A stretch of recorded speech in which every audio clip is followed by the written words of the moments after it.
আমি কারো টাকার কেনা গোলাম না। এই মেম্বারটা আমানত আমার কাছে। আমি কই চাকরির লাঠি মারি, আমার মসজিদের মেম্বার থেকে সুদের আলোচনা আমি করবই।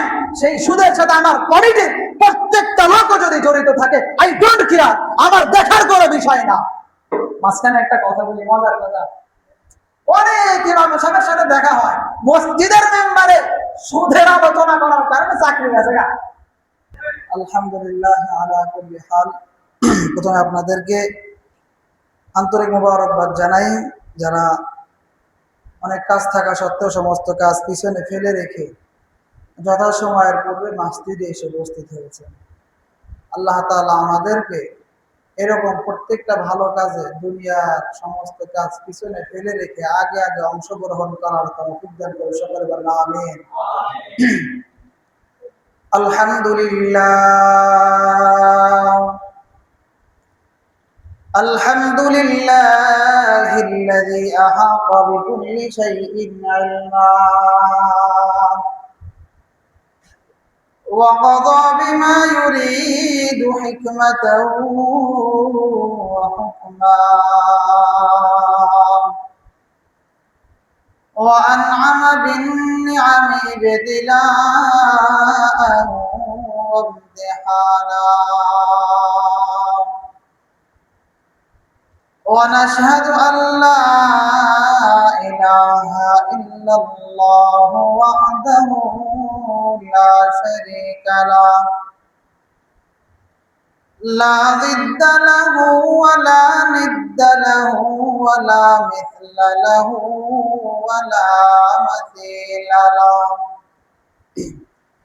ونشهد أن سيدنا وسندنا وحبيبنا وحبيب ربنا وطبيبنا وطبيب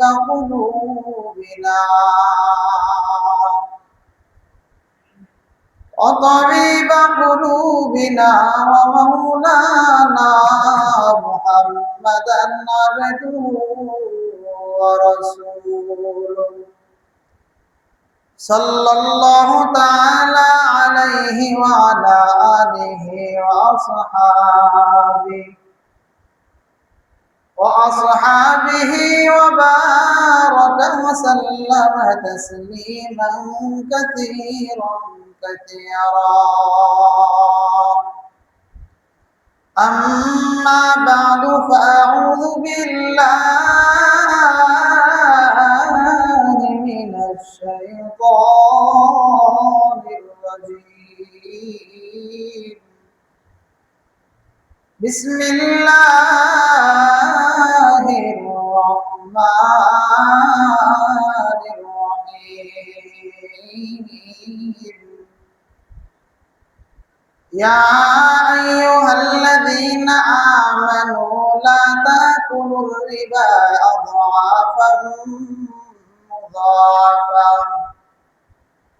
واتقوا الله لعلكم تفلحون قال رسول الله صلى الله عليه وسلم وعن جابر قال لعن رسول الله صلى الله عليه وسلم آكل الربا وموكله وكاتبه وشاهديه قال هم سواء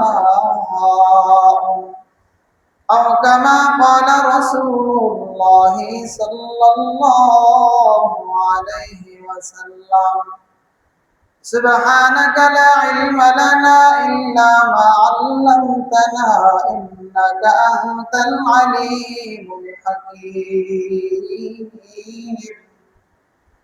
رب زدني علما رب زدني علما رب اشرح لي صدري ويسر لي أمري واحلل عقدة من لساني يفقه قولي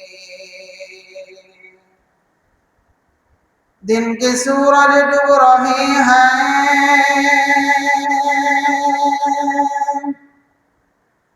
तुम लोगों को सामने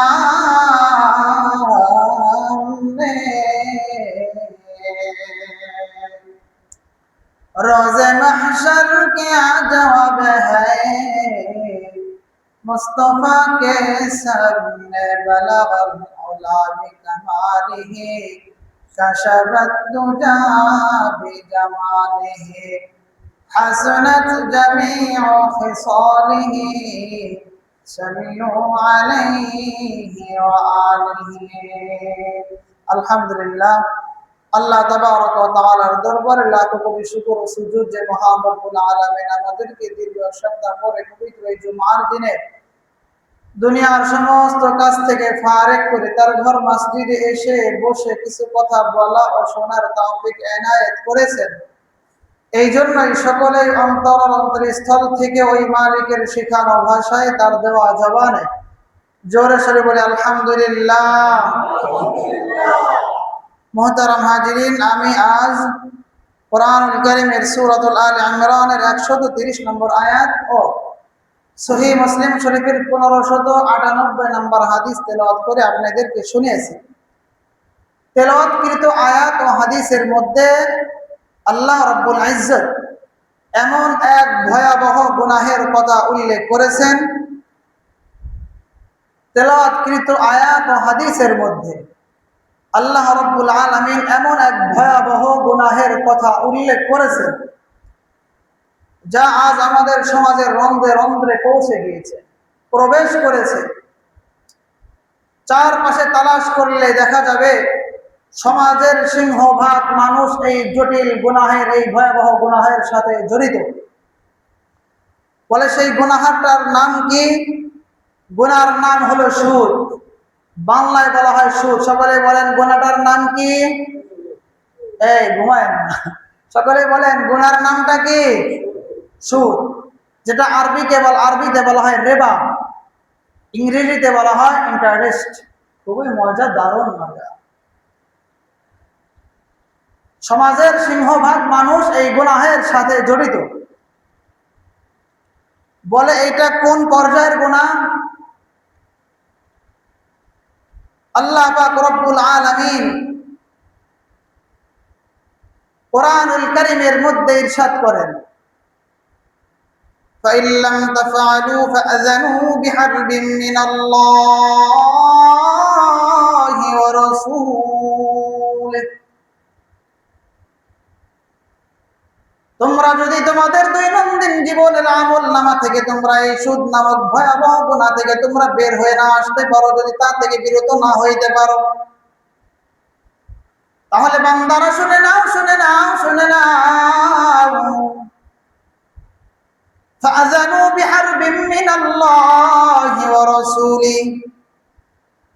যদি এই সুদ নামক ভয়াবহ গুনাহ থেকে বের হয়ে না আসতে পারো আর বিরত না থাকতে পারো, তাহলে বান্দা শুনে নাও, তোমরা আমি আল্লাহর আমার বন্ধু রাসূলুল্লাহ সাল্লাল্লাহু আলাইহি ওয়াসাল্লাম এর সাথে যুদ্ধ করার জন্য তোমরা প্রস্তুতি গ্রহণ করতে থাকো। বলেন না নাউযুবিল্লাহ।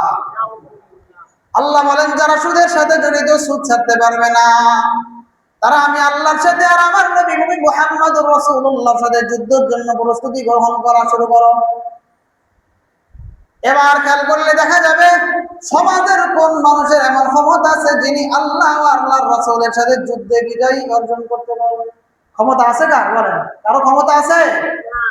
কারো কিন্তু ক্ষমতা নাই। আল্লাহর সাথে যুদ্ধ ঘোষণা করছিল ফিরাউন, টিকতে পারে নাই। আল্লাহর সাথে যুদ্ধ ঘোষণা করেছিল সাদ্দাত, টিকতে পারে নাই।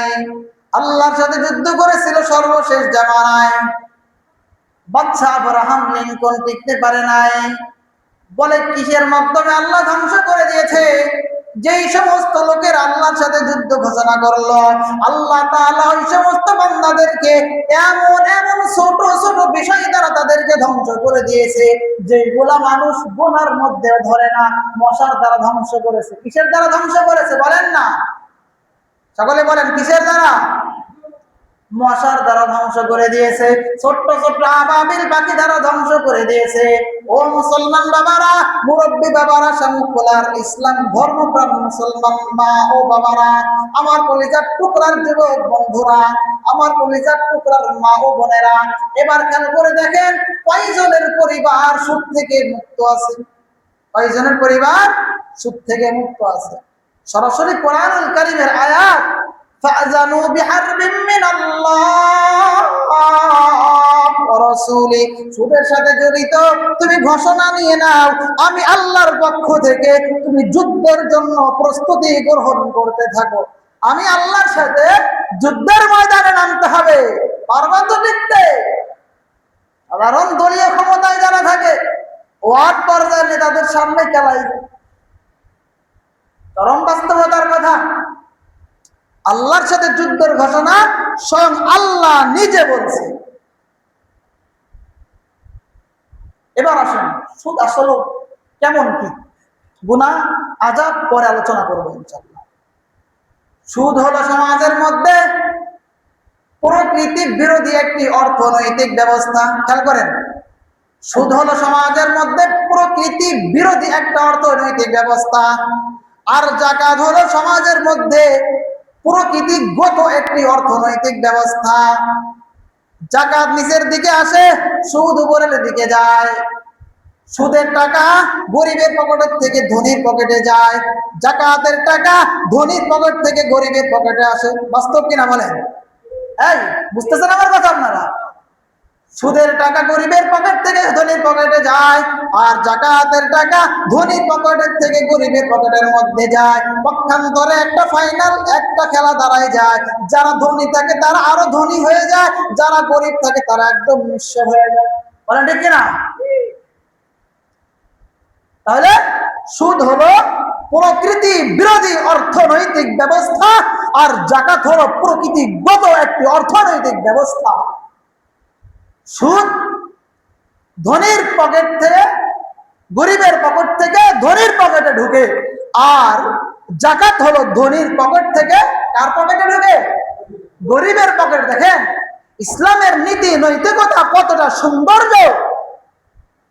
ধনী আছে, তার সাহায্যে গরিবরা আস্তে আস্তে সবল হবে। আব্রাহাম লিঙ্কন আর ডোনাল্ড ট্রাম্পের মতো এদের মতো তৈরি করা নিয়মে যারা ধনী তার আরো ধনী হবে, যারা গরিব তার আরো নিঃস্ব হয়ে যাবে। ইসলামী নীতি নৈতিকতা তো ভালো লাগে না, পক্ষান্তর সমাজের মধ্যে তো তাই হচ্ছে, তাই না? সুদী কারবারের সাথে যারা জড়িত, মাঝখানে একটা কথা বলি, মজার কথা। অনেক ইমাম সাহেবের সাথে দেখা হয়, মসজিদের মেম্বারে সুদের আলোচনা করার কারণে চাকরি গেছে গা। অনেক ইমাম সাহেবের সাথে কথা হয়, আমি কই চাকরির লাথি মারি, আমার মসজিদের মেম্বার থেকে সুদের আলোচনা আমি করবই। সেই সুদের সাথে আমার কমিটির প্রত্যেকটা লোক যদি জড়িত থাকে, আই ডোন্ট কেয়ার, আমার দেখার কোনো বিষয় না। বলেন ঠিক কিনা? আমি কারো টাকার কেনা গোলাম না, এই মেম্বারটা আমানত আমার কাছে। শামুকখোলা গ্রামের মধ্যে যদি খোঁজ নেওয়া যায়, ইতিপূর্বে আমার কানের মধ্যে অনেকের নাম ভেসে আসছে, হুজুর অমুক কিন্তু সুদের সাথে জড়িত। আমি বলেছি বাবা অনেক বুঝে না, তাকে বোঝানোর চেষ্টা করেন। বলেন না হুজুর আপনি তোমার আলোচনায় বললেন। অনেকবার বলার চেষ্টা করছি, টপিক চেঞ্জ হয়ে গেছে। বাবা আমি বলে দিতে পারি, মানা না মানা তাদের ব্যক্তিগত ব্যাপার। আল্লাহ বলেন ফামান শাআ ফালইউমিন ওয়া মান শাআ ফালইয়াকফুর, যার মনে চায়, যার ভালো লাগে সে যেন ঈমান আনে, আর যার মনে না চায়, যার ভালো না লাগে সে অস্বীকার করুক, অসুবিধা নাই। জান্নাত জাহান্নাম তো আমি আল্লাহর তৈরি আছে না? চূড়ান্ত সিদ্ধান্তের সময় যারা নেক আমলে সালেহ করবে যাবে তারা জান্নাতে, যারা বদ আমল করবে যাবে তারা জাহান্নামে যাবে। আমি আল্লাহ তো দুইটা পথ রাখছি, জান্নাত জাহান্নামও নির্মাণ করে রাখছি। বলেন না সুবহানাল্লাহ। এবার আসি, সংক্ষেপে চলে যাই। আহাল্লাল্লাহুল বাইআ ওয়া হাররামার রিবা। আল্লাহ বলেন আমি সুদকে হারাম করলাম আর ব্যবসা বাণিজ্যকে হালাল করলাম। আরো লম্বা আলোচনার মধ্যে না যায়, সুদের ভয়াবহ পরিণতি সম্পর্কে কয়েকটা আলামত বলে আমি সংক্ষিপ্ত আলোচনা শেষ করব। আল্লাহ পাক রব্বুল আলামিন কোরআনুল কারীমের মধ্যে বলেন, আল্লাযীনা লা ইয়াকুলুনা আর-রিবা লা ইয়াকুমুনা ইল্লা কামা ইয়াকুমু আল্লাযী তাখাব্বাতুহু আশ-শাইতানু মিনাল মাস। প্রথম ভয়াবহ হলো, খেয়াল করেন, প্রথম ভয়াবহ হলো ওই কিয়ামতের ময়দানে যারা সুদের সাথে জড়িত ছিল, আল্লাহ তাআলা এই লোকগুলাকে কবর থেকে পাগল উন্মাদ অবস্থায় তাকে উঠাবেন, বলেন নাউজুবিল্লাহ। ওই লোকটা যখন যারা সুদের সাথে জড়িত কিয়ামতের ময়দানে যখন উঠবে, মনে হবে খিঁচুনি রোগে আক্রান্ত লোক আছে না, খিঁচুনি রোগে আক্রান্ত পাগল উন্মাদের মতো সে ওই দিন উঠবে। প্রথম ভয়াবহ। দুই নম্বর ভয়াবহ হলো, দুই নম্বর শাস্তি হলো সুদের গুনার ৭৩টা স্তর রয়েছে। কয়টা স্তর? সকলে বলেন কয়টা স্তর? সুদের গুনার ৭৩টা স্তর রয়েছে। এর মধ্যে থেকে সব থেকে ছোট যে স্তর, নিম্নমানের যে স্তর, সেইটা হলো আপন জন্মদাতা মায়ের সাথে জিনা করার গুনাহ হবে। নাউজুবিল্লাহ বলেন না। ৭৩টা স্তর, এর মধ্যে থেকে সব থেকে ছোট্ট নিম্ন স্তর হলো আপন জন্মদাতা মায়ের সাথে জিনা করার গুনাহ হবে। তাহলে এবার বলেন, সমাজের মধ্যে যে লোকগুলা সুদের সাথে জড়িত, আমার মুসলমান ভাই, মুরব্বী বাবা, যুবক ভাই, কোথায় যাচ্ছেন? কোথায় যাচ্ছেন? সর্বনিম্ন স্তর আপন মায়ের সাথে জিনা করা। ৩ নম্বর ভয়াবহ শাস্তি হলো ১ পয়সা যে সুদ খাবে, সুদের টাকায় লাগাবে, সুদে লাগাবে ১ পয়সা ৩৬ বার জিনা করার থেকেও ভয়াবহ গুনাহ তার আমল নামায় লেখা হবে, বলেন নাউজুবিল্লাহ। কয়বার গুনাহ? ৩৬ বার জিনা করা যে গুনাহ, তার থেকেও বেশি গুনাহ তার আমল নামায় লেখা হবে। সামনে আরো আসতেছে। আল্লাহ রাসূল সাল্লাল্লাহু আলাইহি ওয়াসাল্লাম মিরাজের রাতে যেই দিন গেলেন, আল্লাহ রাসূল মিরাজের রাতে গিয়ে দেখেন আল্লাহর নবীর কিছু উম্মতেরা এমন এক আযাবের মধ্যে লিপ্ত হয়ে আছে। অনেক বড় রক্তের নহর, রক্তের নদী। এটা ২ রিওয়ায়াত আছে। আল্লাহ রাসূল মিরাজে গিয়ে দেখছেন, অথবা আল্লাহ রাসূল কোন একদিন ফজরের নামাজের পরে সাহাবা একরাম নিয়ে বসছেন, বসার পরে তাদেরকে বলতেছেন, ও সাহাবায়েরা রে, ও সাহাবা একরাম, আমি গেলাম, আমাকে নিয়ে যাওয়া হলো, আমাকে এমন একটা নদীর পাশে দাঁড় করায় দেওয়া হলো, যে নদীর মধ্যে শুধু রক্ত আর রক্ত। এই নদীর মধ্যে এমন একজন লোক হাবুডুবু খাচ্ছে। বারবার সে কিনারে আসার চেষ্টা করতেছে। যখনই সাঁতরা কিনারের দিকে আসে, তখন এক ফেরেশতা বড় পাথর নিক্ষেপ করে। এই লোকটা পাথর নিক্ষেপের ভয়ে আবার মধ্যখানে চলে যায়, আবার কিনারে আসে, ওই ফেরেশতা আবার পাথর নিক্ষেপ করে, আবার সে মাঝখানে চলে যায়। আমি জিবরাইলকে জিজ্ঞাসা করলাম, ও ভাই জিবরাইল, এই লোকটা কি, এর কেন এমন আযাব হচ্ছে, কি দোষ ছিল তার? বলে, এই লোকটা দুনিয়ার মধ্যে সুদের সাথে জড়িত ছিল। বলেন নাউজুবিল্লাহ। আরো অনেক আলামত আছে,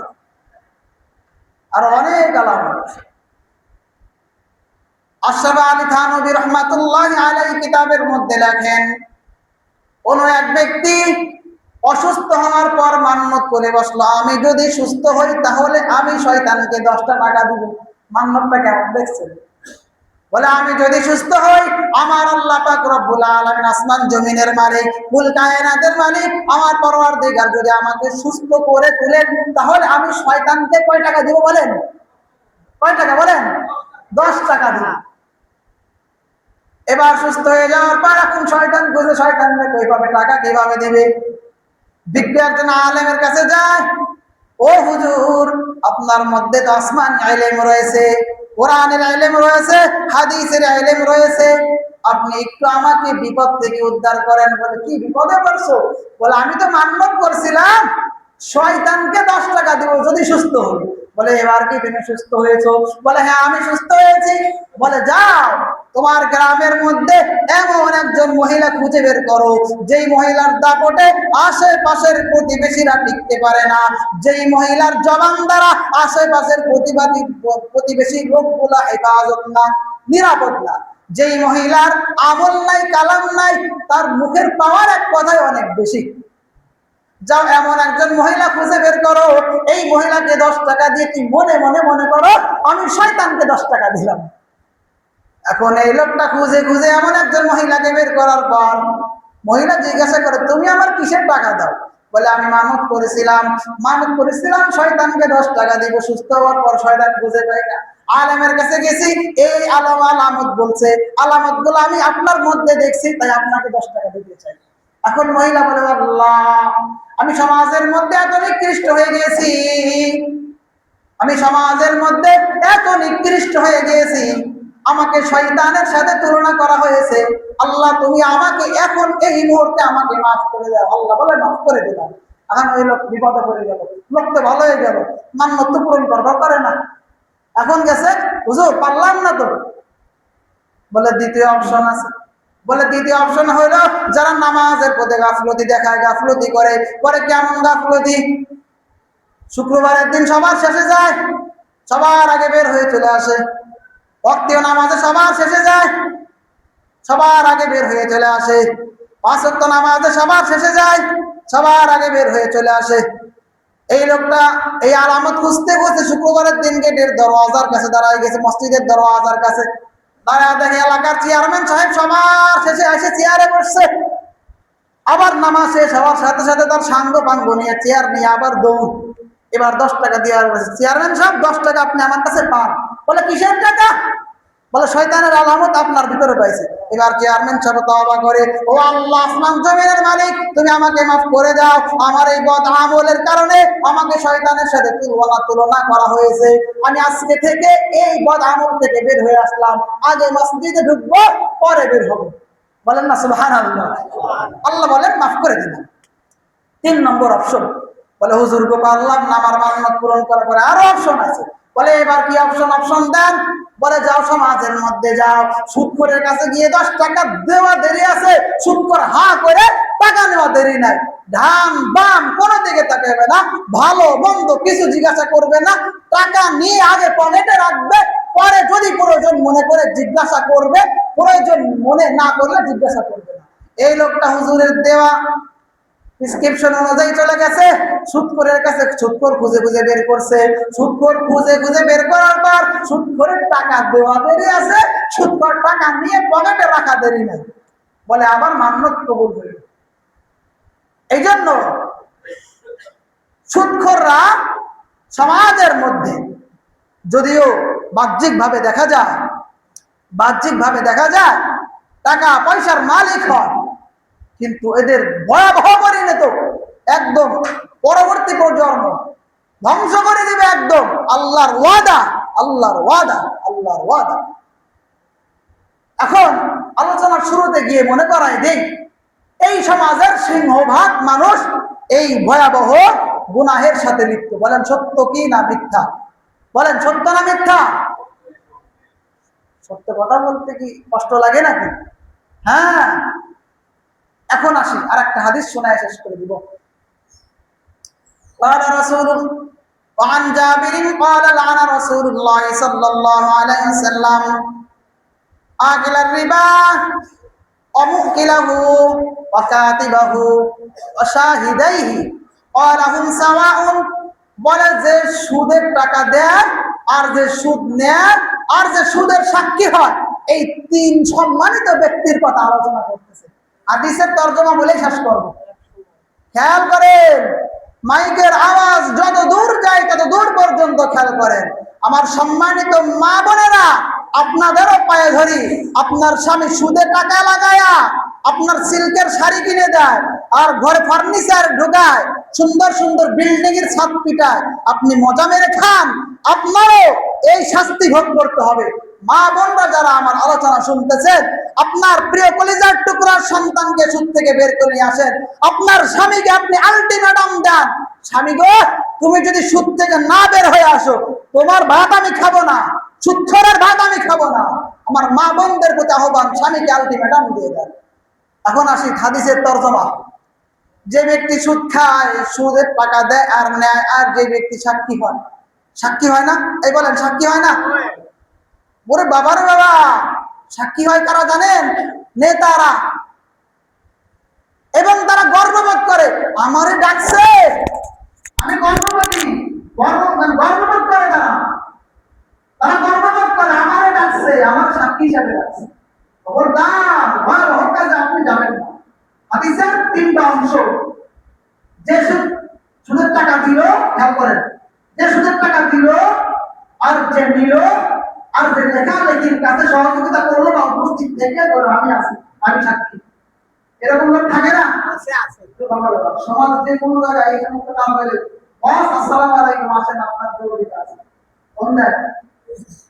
এই 3 জনের ব্যাপারে আল্লাহ রাসূল হাদিসের মধ্যে বলেন ওয়াহুম সাওয়াউন, এই 3 জন সমান গুনাহের অধিকারী। বলেন নাউযুবিল্লাহ। কথা বুঝাইতে পারছি? কথা কি বুঝাইতে পারছি আপনাদের? যে সুদের টাকা দিল, হারাম তো এক বন্ধুকে কি বললাম, হারাম মানে জঘন্য হারাম। প্রথম হলো কিয়ামতের ময়দানে কাবর হয়েছে উঠবে। দ্বিতীয় হলো সে আপন জন্মদাতা মায়ের সাথে জেনা করা, আপন জন্মদাতা মায়ের সাথে জেনা করা গুনাহে সে লিপ্ত হয়ে যাবে। তৃতীয় হলো 36 বার জিনা করার থেকেও ভয়াবহ গুনাহে লিপ্ত হবে। এরপর আরো অনেক গুনাহ, সামনে আগামী সপ্তাহে আরো কিছু বলবো ইনশাআল্লাহ। এখন এবার আসি, সুদ, যারা সুদের সাথে জড়িত আছে, হিসাব করলে দেখা যায় এই সমাজের 100 ভাগের 95 ভাগ মানুষ এই সুদের সাথে জড়িত। দেখবেন যারা কিস্তির মধ্যে ঢুকে যায়, যারা কিস্তিতে ঢুকে যায়, কিস্তি আর সারতে পারে না, জীবন শেষ হয়ে যায়, কিস্তি শেষ হয়, কিস্তি শেষ হয় না, এটাও তো সুদ, এটা সুদ না? এবার অনেকে প্রশ্ন দাঁড়া করাবে, মৌলভী সাহেব মুখস্থ করে এসে বয়ান মেরে দিলেন, বাস্তবতা আপনি কি বুঝবেন? এই আলোচনা কিন্তু গত 2-3 মাস আগে আলোচনা করছিলাম, রিজিক কোথা থেকে আসে, কেউ যদি ধৈর্য ধারণ করে অবৈধ পন্থায় না যায়, আসমান থেকে রিজিক আসতে আল্লাহ সহযোগিতা করবে। এই ওয়াদার আলোচনা আপনাদের শোনাইছি না? এই শোনাইছি না? এই জন্য মুরব্বী আমরা, যুবক ভাইরা, আপনাদের আজকের এই মেহরাব থেকে, আজকের আলোচনা থেকে আপনাদের হাত জোর করে অনুরোধ করে যাব, সুদের টাকা যারা দেয় এদেরকে আপনারা বয়কট করবেন। সমাজের কি ঘৃণা নিয়ম আর সর্বনাশ! যারা সুদের টাকা লাগায় তারা তো সম্মানিত, তারা মানুষগুলো এদেরকে সম্মান করে। কিসের সম্মান? এদেরকে বয়কট করতে হবে, এদের সাথে সম্পর্ক রাখা যাবে না। যারা সুদ নেয় এদের ব্যাপারে একই বিধান। যারা সুদের সময় নিজের কর্তৃত্ব জাহির করে সেখানে নেতা সেজে বসে থাকে, এদেরকেও বয়কট করবে। আল্লাহ তাআলা আমাদেরকে এই গুনাহ জঘন্য ভয়াবহ বলেন। এই কথাটা আমার বানানো কথা? বলেন আমার বানানো কথা? হাদিস রেফারেন্স সহ মুসলিম শরীফে 1598 নম্বর হাদিস, সূরা আলে ইমরানের 130 নম্বর আয়াতের মধ্যে আলোচনা আপনি পাবেন, তাফসীরে জান পাবেন। আমার ব্যক্তিগত আলোচনা হবে নাই, এজন্য আমি আপনাদের কাছে অনুরোধ করি, সুদ ঘুষ থেকে বের হয়ে আসতে হবে। আজকে আমাদের সমাজে বলছিলাম পথে হাসানা দেওয়ার নিয়ম নাই। একটা মানুষ বিপদে পড়ে 500, 1000, 2000, 5 লাখ টাকা লাগে, তারপরেও এই সুদ করবে, টাকা আছে টাকা দেয় না, খালি প্রসেসে যাওয়া চায়, খবর পাঠাবে আমার কাছে আসতে পারবো, নিয়ম অনুযায়ী আসতে পারবো। আল্লাহ এদেরকে হেফাজত করে, সকলে বলেন আমিন। যাদের কাছে 5 টাকা থাকে, খেয়াল করে 5 টাকা থাকে, আমি নবীর পক্ষ থেকে অনুরোধ থাকবে, যদি কোন লোককে আপনি বিশ্বাস করতে পারেন, শর্ত সাপেক্ষে 2 টাকা হাওলাত দিতে পারেন, আপনি দিবেন। আপনার এই 2 টাকা হাওলাত নিয়ে তার উপকার হয়ে যাবে। ঋণ পরিশোধ করার থেকেও অর্ধ হাসানা দেওয়াটা কম বেশি। এই জন্য আপনাদের কাছে আমার জীবন একটা নিয়ত ছিল, আল্লাহ তাআলা শেষ পর্যন্ত নিয়ত তো পাওয়া যায়, পাগলের সুখ মনে আমার নিয়ত ছিল আল্লাহ তোমাদের 2 টাকা বাড়ি করে অর্থাৎ ব্যাংকেজ করা হবে, তাহলে আমি টাকাগুলো নিয়ে অনুযায়ী প্রসেস অনুযায়ী হাওলাত দেবো, লাভে না, প্রসেস অনুযায়ী। ওই যে কিস্তি যেরকম দেয়, নাম ঠিকানা নিয়ে আইডি কার্ড মেডিকেল সব কথা সাক্ষী দিয়ে তাকে ওরকমই দেবো, কিন্তু লাভ না, সেই টাকা নেবেন, নির্দিষ্ট সময় ওই টাকাটা দিবেন। আমার এরকম একটা নিয়ত আছে। আমাদের ঢাকা যখন পড়ালেখা করছিলাম একটা সংগঠন ছিল, আমার সেই সংগঠন থেকে এরকম টাকা দিতাম, সকলে পাইছিলাম। এই জন্য আমারও নিয়ে গেছে, এই জন্য আপনাদের কাছে অনুরোধ করবো, প্রথমে সুদ ঘুষ থেকে বের হয়ে আসবেন। তারপরে যাদের কাছে 2 টাকা 3 টাকা থাকে, 2,500 2,500,000 থাকে, খাওয়া খাওয়ার পরে আপনি সত্য অন্যকে 2,500,000 টাকা দিয়ে হালাত দিয়ে ব্যক্তিগত আপনি কাজ সহযোগিতা করার চেষ্টা করবেন। পারবেন তো ইনশাআল্লাহ? একটা চরম বাস্তব কথা, এই সমাজে প্রায় 95% মানুষ ইমার্জেন্সি মুহূর্তে 2 টাকা 4 টাকা হালাত পায় না দেখে হাজার মানুষের 95% মানুষের স্বপ্ন পূরণ হয় না। স্বপ্ন পূরণ হয় না। আল্লাহ তাআলা আমাদের বুঝার তৌফিক দান করুন। সকলে বলেন আমিন।